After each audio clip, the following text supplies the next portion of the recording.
Saludos, camaradas. ¿Qué tal estáis? Espero que vaya todo bien, que vaya todo perfectamente. El pasado 23 de agosto se estrelló un avión en el que iban altos mandos del grupo Wagner, como por ejemplo Prigozhin y Dmitry Utkin, en Tver, mientras realizaban el trayecto San Petersburgo-Moscú. Lógicamente, este accidente es muy importante. ¿Por qué? Porque han muerto el líder del grupo Wagner, Prigozhin, y su fundador, Dmitry Utkin. Y no ha habido ningún superviviente. De modo que el fallecimiento de estos altos mandos del grupo Wagner y este accidente aéreo, pues ha dado pie a muchas especulaciones, hipótesis y teorías, pero además de todo tipo. Pero es que hay que entenderlo en su contexto, porque si analizamos en su contexto, este accidente aéreo coge todavía mucha más importancia, porque este accidente se ha dado en un momento clave. Y me preguntaréis, ¿en qué momento? Pues por ejemplo, en el que altos mandos de la OTAN se están planteando hacer ciertas concesiones a Rusia en aras de empezar a acabar con la guerra en Ucrania. O por ejemplo, con el golpe de estado en Níger y la consiguiente amenaza de la ECOWAS de intervenir en Níger sabiendo que en el Sahel está presente el grupo Wagner. Bien, o por ejemplo, después de que el grupo Wagner protagonizara la rebelión de junio, o lo que le llamaron los del grupo Wagner, la marcha por la justicia. Así que, claro, si lo entendemos en su contexto, este accidente aéreo huele muy mal y hay mucha gente que dice aquí hay gato encerrado. Y yo no les voy a negar, porque yo también pienso que hay gato encerrado.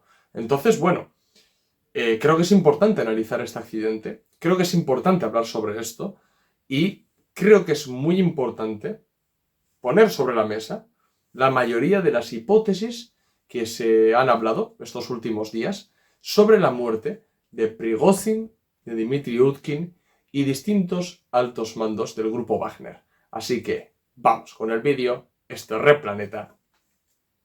¡Comenzamos!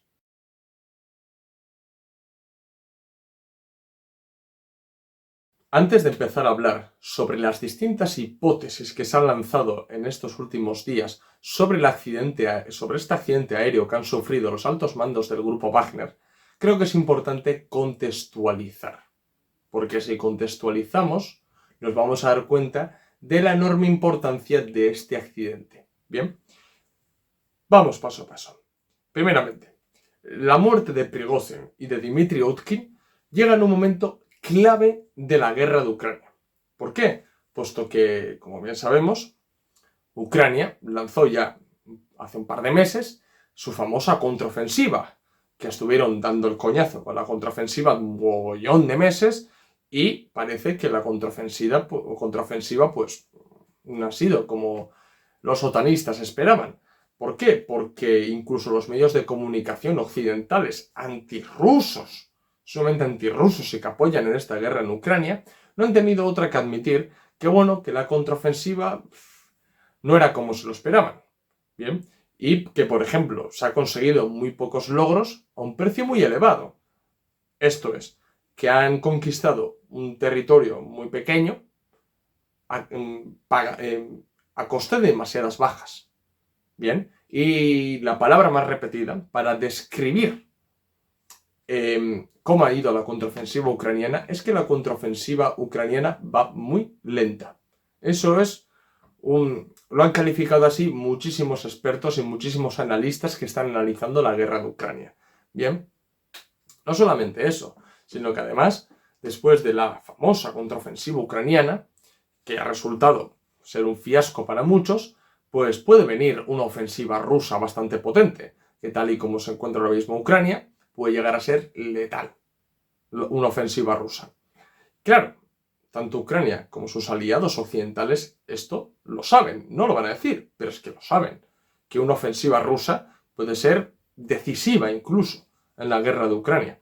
De modo que los altos mandos de la OTAN han empezado a cambiar su percepción para con la guerra. Y, por ejemplo, varios altos mandos ya empezaron a decir que, bueno, hay que empezar a valorar ceder cierto territorio a Rusia y que, bueno, y que a cambio Ucrania entre en la OTAN. Claro, lógicamente Zelensky entra en la OTAN si quiere, pero no pagando el precio de ceder territorio a Rusia.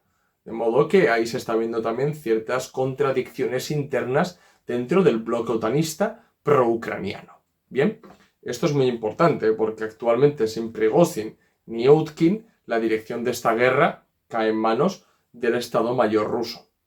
Bien, y sobre todo, Shoigu, el ministro de Defensa, adquiere una importancia vital sabiendo que Prigozhin señaló directamente a Shoigu por su incompetencia en la guerra. De modo que la contextualización es muy importante. Otro suceso muy importante en la geopolítica es lo que está pasando en África. Bien, ya que en el Sahel ya hemos visto que ya hay varias juntas militares que están gobernando los países y que son abiertamente antioccidentales, antineocolonialistas y que han entendido que se tienen que acercar a Rusia. El golpe de Estado más reciente es el de Níger. Bien, y esto ha provocado la ruptura de relaciones con Francia, y no solamente la ruptura de relaciones con Francia, sino que además ya les han cortado el grifo con el uranio, un uranio tan importante para Francia. Bien, que la mayoría, no la mayoría, pero una gran parte del uranio que obtenía Francia venía de Níger, y ahora le han cerrado el grifo. Bien, entonces, por ejemplo, la ECOWAS, esta organización supranacional africana, pues tan servil a Occidente, ha amenazado a las juntas, bueno, concretamente a Níger, bien, de que deponga las armas, de que devuelva el poder al presidente derrocado y que vuelvan al orden constitucional. Y si no lo hace, pues les han amenazado con una posible intervención militar en el país. Lógicamente, los aliados de Níger, que son Burkina Faso y Mali, pues ya han dicho que una intervención militar en Níger supondría una declaración de guerra a estos dos países. De modo que, como ya hemos visto en los últimos meses, las juntas militares, tanto para combatir el terrorismo yihadista en la región como ante una posible intervención extranjera o de la ECOWAS en sus países, pues se han acercado a Rusia y también han pedido que vengan mercenarios del grupo Wagner. De modo que, lógicamente, aquí nuevamente entra en escena el grupo Wagner. Porque si la ECOWAS interviniera militarmente, ya sea directamente interviniendo o de manera indirecta, como ya hemos visto con Al-Qaeda y otros grupos terroristas de corte yihadista, pues estas juntas militares echarían mano del grupo Wagner. Es más, el último vídeo de Prigozhin lo grabó en Mali. De modo que aquí también, si vemos la contextualización del accidente aéreo, vamos a ver que este accidente no es solamente un accidente, vaya, se han muerto tres líderes mercenarios, no, es que tiene repercusiones geopolíticas. Porque, ¿qué es lo que ocurre con esta muerte? Es que debilita indirectamente a las juntas militares del Sahel. ¿Por qué? Porque se quedan sin un apoyo militar, que es el grupo Wagner, que podría defenderles localmente en África. Bien. Otro de los hechos muy importantes es que entre el 22 y el 24 de agosto, recordad que el accidente se dio el 23 de agosto, bien, pues entre el 22 y el 24 de agosto se celebró la 15ª cumbre de los BRICS en Sudáfrica, que además esta cumbre ha resultado ser clave para esta alianza. ¿Por qué? Porque a partir de esta cumbre se les van a unir nuevos miembros que son Argentina, Arabia Saudí, Egipto, Etiopía, Emiratos Árabes Unidos e Irán. Bien, esto supone la consolidación de los BRICS como un bloque potente en la geopolítica. Y no es ninguna broma, porque ya representa a más de 3.000 millones de personas. Representa el 26% del PIB mundial. Y además los 5 países, es decir, Brasil, Rusia, India, China, Sudáfrica, bien, están por delante del G7 en términos de paridad de poder adquisitivo. Y no solamente eso, sino que sabiendo que en 2024 van a entrar en los BRICS los países que os acabo de mencionar, bien, va a haber un salto cualitativo en los BRICS, que va a representar, por ejemplo, los BRICS van a representar el 41% del comercio mundial. el 46% de la población mundial y el 81% del petróleo mundial. Muy importante esto, no hay que olvidarlo. Esta alianza supone el comienzo del fin del mundo unipolar y de su hegemón, que es Estados Unidos, y la consolidación de un nuevo bloque que, bueno, esté en contra de todas esas políticas neocolonialistas y demás que se ha venido practicando por parte de las potencias capitalistas occidentales. Bien, los BRICS, se les puede hacer las críticas a los BRICS, pero lo importante es que están literalmente rompiendo con ese tipo de política internacional que se ha venido destilando durante décadas. Me atrevería a decir, por lo menos, desde el desmantelamiento de la Unión Soviética.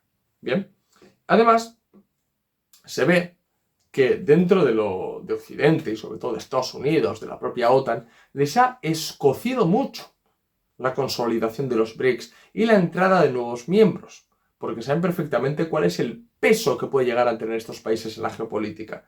De modo que, por ejemplo, el presidente del Comité Europeo para la Ampliación de la OTAN, que es Günther Fehlinger, ya ha empezado a subir en Twitter distintas tonterías, ¿bien? Como puede ser amenazar a ciertos países de los BRICS con desmantelarlos internamente. Es decir, por ejemplo, a Rusia, a Brasil, a Irán y a Etiopía, ha propuesto, pues bueno, desmantelar el país en mini estados que puedan ser controlados fácilmente. Él ha dicho que hay que descolonizarlos.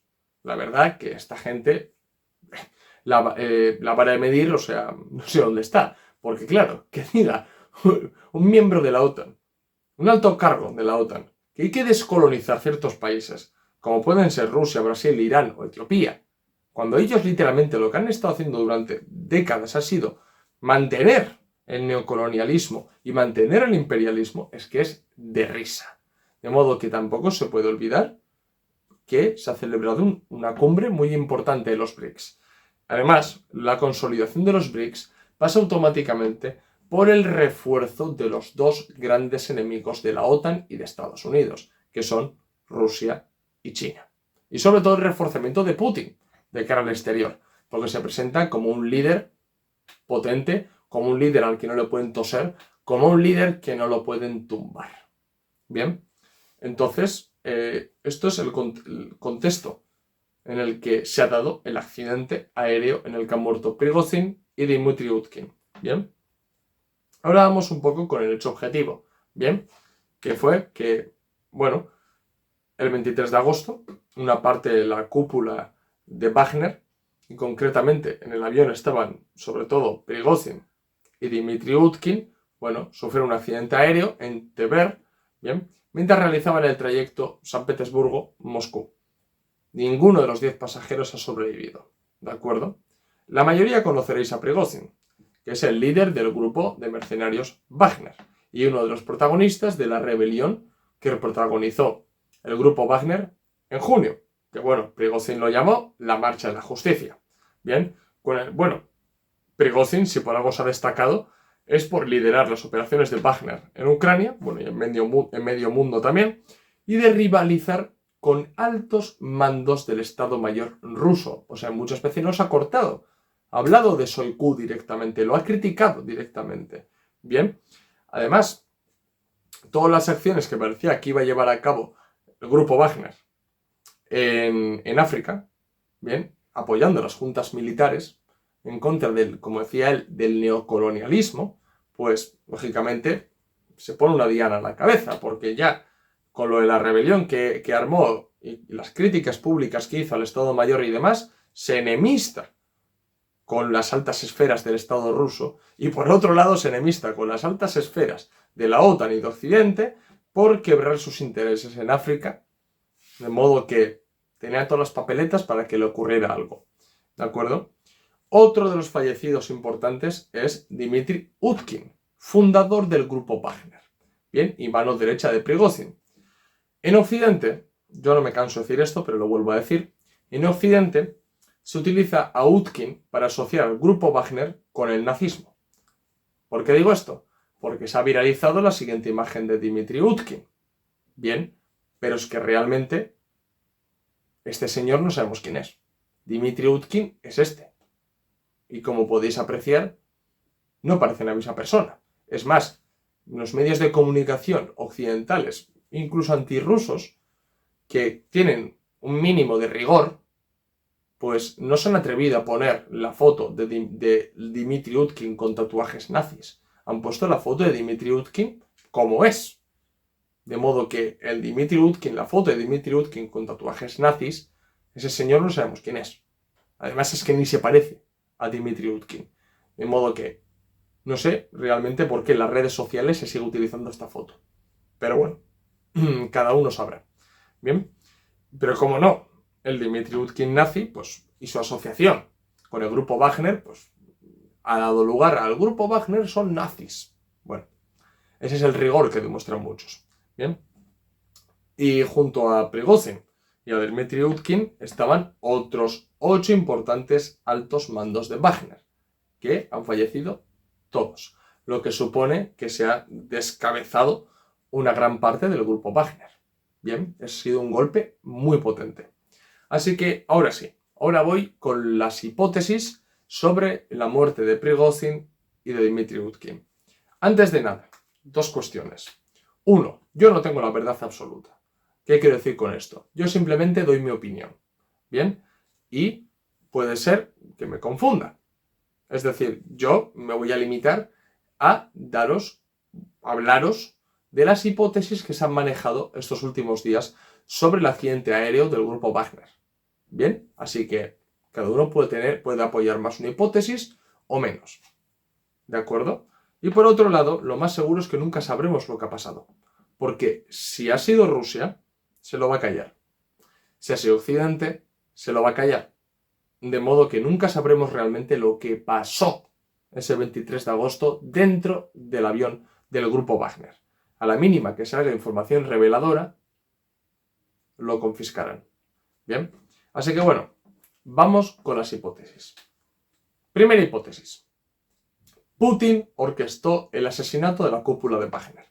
Esta hipótesis ha sido la más defendida por la mayoría de la prensa occidental y bueno, no tanto tampoco la prensa occidental, o sea, muchas personas han defendido esta hipótesis. ¿Por qué? Porque es que es la conclusión más lógica. Bien, si lo pensáis bien, Prigozhin se convirtió en un elemento nocivo para el Estado Mayor ruso, para el Estado ruso. Bien, criticando a diferentes personas dentro del Estado Mayor, criticando la dirección de la guerra, incluso criticando la propia guerra. Era un personaje bastante molesto para el Estado Mayor ruso. Además, viendo que tuvo cierto apoyo popular y que las masas populares de Rusia en cierta parte lo querían, pues era un personaje bastante molesto. De modo que no es difícil llegar a la conclusión de que Putin lo quitó de en medio en un accidente 2 meses después de la rebelión que protagonizó el grupo Wagner. Bien. Además, Putin siempre ha afirmado que hay una cosa que nunca va a perdonar, que es la traición. Y él dijo que la rebelión del grupo Wagner, que se realizó a finales de junio de este mismo año, fue una traición. De modo que esta hipótesis coge fuerza. Eliminar a Prigozhin y a los altos mandos de Wagner da un beneficio a Putin y al gobierno ruso, que es dirigir la guerra como ellos quieren, sin elementos que les puedan criticar, sin elementos que no pueden controlar. Eliminando esos elementos incontrolables, ellos pueden llevar la guerra por donde les dé la gana, porque no va a haber gente que les va a levantar la voz públicamente para criticarlos. Ahí estaba Prigozhin, pero ya no está. De modo que esta hipótesis, solidez, no lo vamos a rechazar, o sea, tiene solidez. Bien. Y, además, quitarlo del medio refuerza objetivamente la imagen de Putin, porque le da a Putin una imagen que controla la situación, de que nadie se le va a subir a las barbas. Bien. Por ejemplo, las agencias de inteligencia de Estados Unidos también han publicado sus análisis respecto a lo que pasó con el accidente aéreo. Pues, por ejemplo, los servicios de inteligencia de Estados Unidos han dicho que el avión de Wagner fue derribado por un misil tierra-aire. Rápidamente, toda la prensa occidental ha convertido este análisis, esta hipótesis, en una verdad absoluta. Y dejan de lado lo que dijo el portavoz del Pentágono. Pat Ryder, portavoz del Pentágono, aseguró no contar con información alguna que deje pensar que haya sido un misil tierra-aire. Entonces, ¿por qué os apresuráis y convertís esta hipótesis en una verdad absoluta? Esperad porque el mismo portavoz del Pentágono ya ha dicho que ellos información objetiva no tienen para asegurar que ha sido un misil tierra-aire el que ha derribado el avión del grupo Wagner. Bien, esta es la primera hipótesis. Vamos con la siguiente hipótesis. Prigozhin fue eliminado no tanto por Putin, sino por el Ministerio de Defensa a espaldas de Putin. Esta es otra hipótesis que se maneja. Esto es, tened en cuenta de que el Estado ruso no es solamente Putin. Dentro del Estado ruso hay rivalidades, hay contradicciones. Bien, y sobre todo, el ministro de Defensa, Shoigu, fue el señalado por Prigozhin, no tanto Putin. Prigozhin criticó a Shoigu y a la dirección que le estaba dando a la guerra. Bien, y lógicamente, pues no es muy descabellado pensar de que después de que Prigozhin señalara directamente a Shoigu, pues que varios generales junto con Shoigu planearan eliminarlo para que tuvieran las manos sueltas para dirigir la guerra de Ucrania como les diera la gana. Ahora bien, yo le veo una pega a esta hipótesis, y es que ¿realmente podría el Ministerio de Defensa o el propio Shoigu orquestar algo así sin que Putin se enterara? Es más, si Putin no lo sabe, bien, sería un signo de debilidad para Putin, y eso a Putin no le gusta. Y además, peor aún, si lo sabe y no hace nada, también es un signo de debilidad, porque demostraría que Shoigu podría hacer lo que le da la gana y no tendría repercusiones cuando Prigozhin ha hecho lo que le ha dado la gana, entre comillas, para que me entendáis, y ha acabado como ha acabado. Bien. Otra hipótesis ha sido Ucrania. Lógicamente, muchos prorrusos pues no han perdido la ocasión de señalar a Ucrania, porque lógicamente el gobierno ucraniano tiene intereses en descabezar el grupo Wagner, porque hasta los expertos y analistas occidentales sumamente antirrusos no han tenido otra que admitir la fuerza, la importancia que ha tenido el grupo Wagner en la guerra de Ucrania. De modo que, descabezando el grupo de Wagner, eliminando a sus líderes principales, Ucrania puede respirar, puede avanzar. Bien, ¿por qué? Porque ya no tiene un grupo tan potente como el grupo Wagner delante. Está el ejército ruso, lógicamente, pero muchas pérdidas se las ha provocado el grupo Wagner. Dos conquistas muy importantes, como puede ser Soledar y Bakhmut, han sido en parte por el grupo Wagner. De modo que ahí vemos que Ucrania también podría tener intereses en eliminar a la cúpula del grupo Wagner.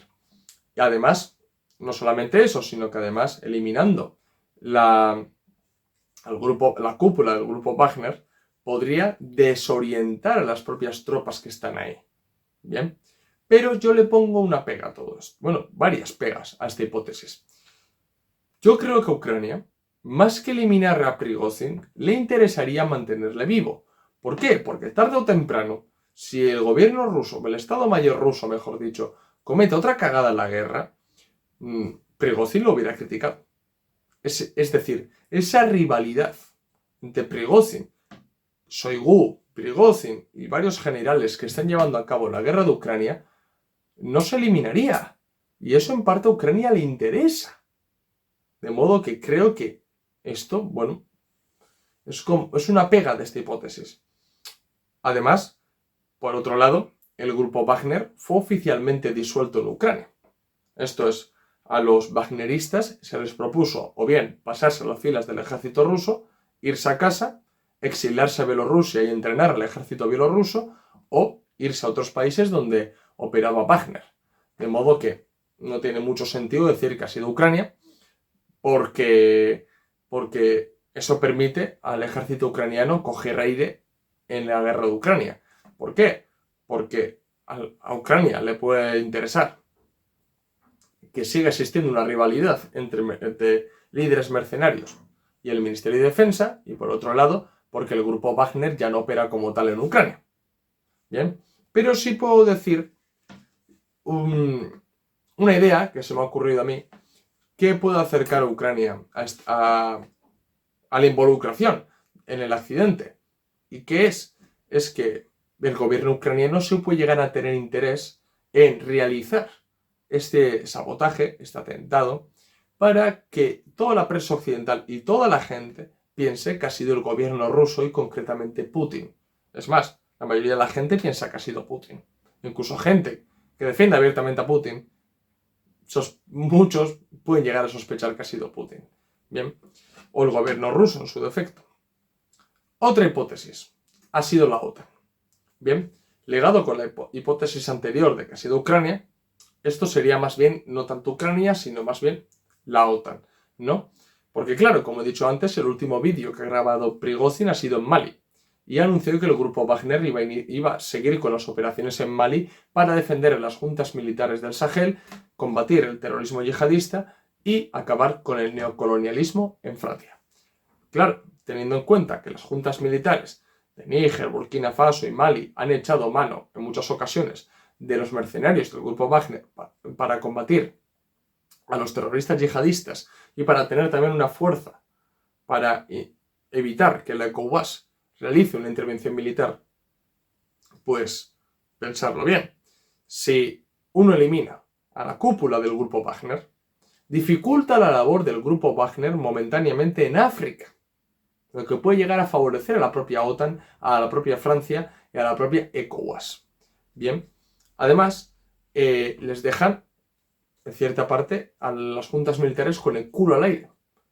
Pero yo le veo una pega a esta hipótesis. ¿Por qué? Porque desarticular una parte de la cúpula del grupo Wagner significa, bueno, generar una confusión dentro del grupo Wagner en un momento concreto. O sea, no va a ser definitivo, no va a ser para siempre. El grupo Wagner no va a desaparecer a consecuencia de este accidente aéreo. Lógicamente que no. Lo que va a ocurrir es que se va a reorganizar. Es más, el grupo Wagner ya tiene un nuevo líder, que es Anton Elizarov, que fue el que tuvo un rol sumamente importante en la toma de Soledar y Bakhmut. De modo que, sí, es cierto que quitar a la cúpula del grupo Wagner va a generar una confusión y los va a desorganizar por un momento concreto, y esto puede facilitar una intervención militar de la ECOWAS, porque les cogerían con los pantalones bajados al grupo Wagner para defender a las juntas militares, pero sería momentáneamente, porque ya hemos visto que no han tardado ni 2 días en tener a un nuevo líder. De modo que el grupo Wagner podría reorganizarse rápido y seguir con su labor de defender a las juntas militares en África. Así que, Luego, otra versión, otra hipótesis, es que Prigozhin ha fingido su muerte. Esta es otra hipótesis que está cogiendo fuerza en los últimos días, que es la de que Prigozhin ha fingido su muerte. ¿Para qué? Para operar desde la sombra y de manera que la OTAN no lo perciba. Bien. Los que defienden esta versión afirman que cuando el grupo Wagner realizó esa rebelión, esa marcha por la justicia, y bueno, hubo un acuerdo entre Lukashenko, Putin y Prigozhin, que nadie sabe en qué consiste ese acuerdo. Pero bueno, los que defienden esta hipótesis dicen que el acuerdo en el que se basaron Lukashenko, Putin y Prigozhin es que Prigozhin debía fingir su muerte para seguir trabajando desde la sombra. ¿Bien? ¿Para qué? Para de esta manera era un win-to-win en toda regla. Prigozhin podría seguir trabajando de manera discreta y desde la sombra porque ya había adquirido demasiada notoriedad y esa notoriedad no iba a desaparecer si no moría. ¿Bien? Es más, todavía sigue teniendo importancia en la sociedad rusa el propio Prigozhin. Por otro lado, se minimizaría la contradicción entre los líderes mercenarios y los generales y el ministro de Defensa, Shoigu. Y Y además, Putin saldría bien de todo esto. ¿Por qué? Porque saldría como un personaje, como un líder, saldría como una persona que controla la situación y que nadie se le puede subir a las barbas, que nadie puede cuestionar su poder e irse de rositas. Entonces es un win-to-win en toda regla. Pero es que aquí también hay otra pega. Y es que, bueno, Rusia organizó el comité de investigación para investigar lo que sucedió con el accidente aéreo. Y bueno, ya han identificado los cuerpos y uno de los fallecidos es Prigozhin, o sea, uno de los cuerpos pertenece a Prigozhin. Esto está confirmado. El propio Putin lo ha confirmado. De modo que me podéis decir, no, pero pueden mentir. Sí, lógicamente, pero la confirmación está ahí. Bien. Y nosotros, siendo objetivos, tenemos que agarrarnos a las cuestiones objetivas, a las cuestiones oficiales y no tanto al no, pero tal, porque eso es idealismo, a fin de cabo. Que puede ser, pero siendo materialista, uno tiene que agarrarse a lo objetivo, a los anuncios oficiales. Ahora bien, dentro de esta hipótesis de que Prigozhin ha fingido su muerte, puede existir una subhipótesis incluso, y es que Prigozhin intentó fingir su muerte y que ha muerto. O sea, le ha salido mal fingir su propia muerte. Esto parece un poco rizar el rizo, pero bueno, a veces la realidad supera la ficción, ¿verdad? Y bueno, ya la última hipótesis es la más sencilla y es que fue un simple accidente aéreo. Esta es la hipótesis más sencilla, pero la que nadie se cree, ¿no? Porque todos creemos que hay gato encerrado. Bien. Y bueno, con esta hipótesis, pues simplemente es que el avión sufre un accidente aéreo fortuito en un momento tan oportuno como el que ya os he mencionado y que, bueno, fallecieron una gran parte de la cúpula del grupo Wagner. ¿Puede ser? Sí, bueno, no se puede descartar tampoco esta hipótesis, pero creo que todos creemos que hay gato encerrado, ¿no? Y algunos me preguntaréis, ¿y tú ayer qué opinas? Pues yo sinceramente, y voy a ser objetivo, me voy a mojar, creo que ha sido Putin. Y si no ha sido Putin, ha sido los generales y el ministro de Defensa, Shoigu. Les interesaba quitar de en medio a Prigozhin. Es mi opinión, podéis estar de acuerdo conmigo o no, ya os he dicho, con cada hipótesis, las pegas que tengo y los hechos objetivos que pueden llegar a darle solidez, ¿no? a estas versiones, a estas hipótesis. Yo puedo sospechar que ha sido Putin. Tampoco me sorprendería en nada que hubiese sido la OTAN. No tanto Ucrania, no le vería con semejante capacidad a Ucrania, aunque igual me sorprenda. Pero más bien a la OTAN por lo que está pasando en África y con lo que puede llegar a pasar en África, porque hay que estar muy atentos a lo que ha pasado y está por pasar en África, porque se va a abrir un nuevo frente allí, en el Sahel sobre todo. Tampoco me sorprendería, y yo sinceramente estoy entre la hipótesis de que ha sido Putin o el gobierno ruso, o que ha sido la OTAN. Bien, me parecería que sería un poco, digámoslo así, sorprendente que hubiera sido un simple accidente aéreo, aunque también puede ser. Pero bueno, esa es mi opinión, pues estar de acuerdo conmigo o no, ya os he dicho con lo que estoy a favor y las pegas que tengo con cada hipótesis, y ahora quiero saber cuál es vuestra opinión. ¿Quién creéis que está por detrás del asesinato de Prigozhin? Así que dejadme en los comentarios. Yo voy a dejar aquí el vídeo, espero que os haya gustado. Si es así, dar like. Si sois nuevos, suscribiros al canal. Recordad que en la descripción del vídeo tenéis el enlace de PayPal para donarnos dinero y ayudarnos a crecer. También tenéis en la descripción del vídeo los enlaces de los documentos que tenemos solamente en Gumroad. Pasaros por el blog de entrevistas donde tenemos entrevistas muy interesantes y seguirnos en las redes sociales, Twitter, Facebook, Instagram y TikTok, donde subimos contenido a diario o casi a diario. Esto es todo, nos vemos en el próximo vídeo. ¡Salud, camaradas!